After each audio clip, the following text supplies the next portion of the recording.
Have you ever heard someone describe a work of art as classical or classicism? Have you ever thought, what exactly does that mean? What kinds of art are you talking about?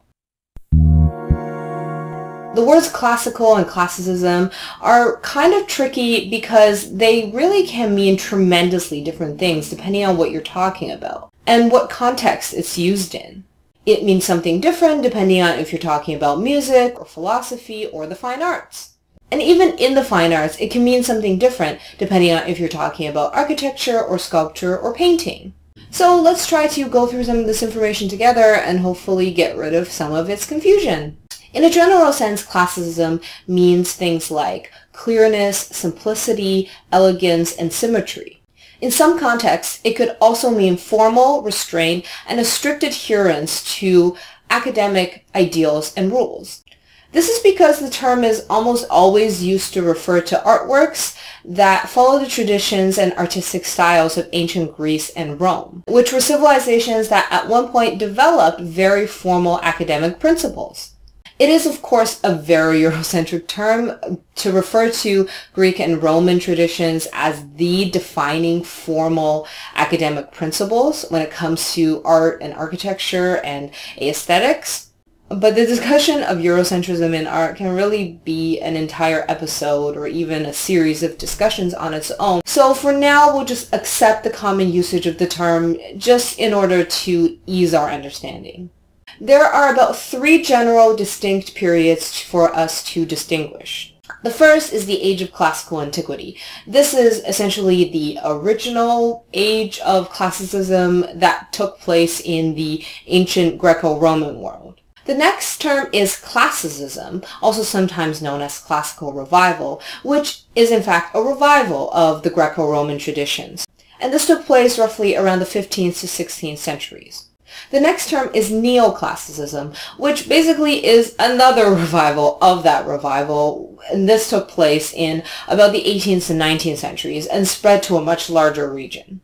So let's start by talking about classical antiquity. So the age of classical antiquity is essentially this huge span of time and space that covers roughly from the 4th and 5th century BCE in ancient Greece to around the time of the fall of the Western Roman Empire, roughly around 4th to 5th century CE. Now, I know what you're probably thinking. This is crazy that we're categorizing almost 1,000 years of European history in one umbrella art history term. It's basically just the limitations of understanding history. The farther back we go, the less information we have, and basically more things just have to be clumped together in larger spans of time. So starting roughly in the 5th century BCE, the ancient Greeks started to become very fascinated with the human body, and they began to really portray them, or really have an interest in portraying them in lifelike, or the most lifelike and most naturalistic ways. If you're not sure what I mean by naturalistic, I would suggest you watch this episode. Mind you, in this episode, I actually used the term neoclassical incorrectly, which is one of the reasons why I started researching this episode. At one point, artists in ancient Greece also started to portray the human body in what they believed to be the most ideally beautiful way. This meant things like proportional anatomy and perfect ratios between body parts, hence why a lot of their sculptures depicted the human body in nude. Fun fact, maleness, or being a man, was also ideally beautiful in the minds of a lot of ancient Greeks. But this is the time of ancient Greece, so let's not act like we're surprised.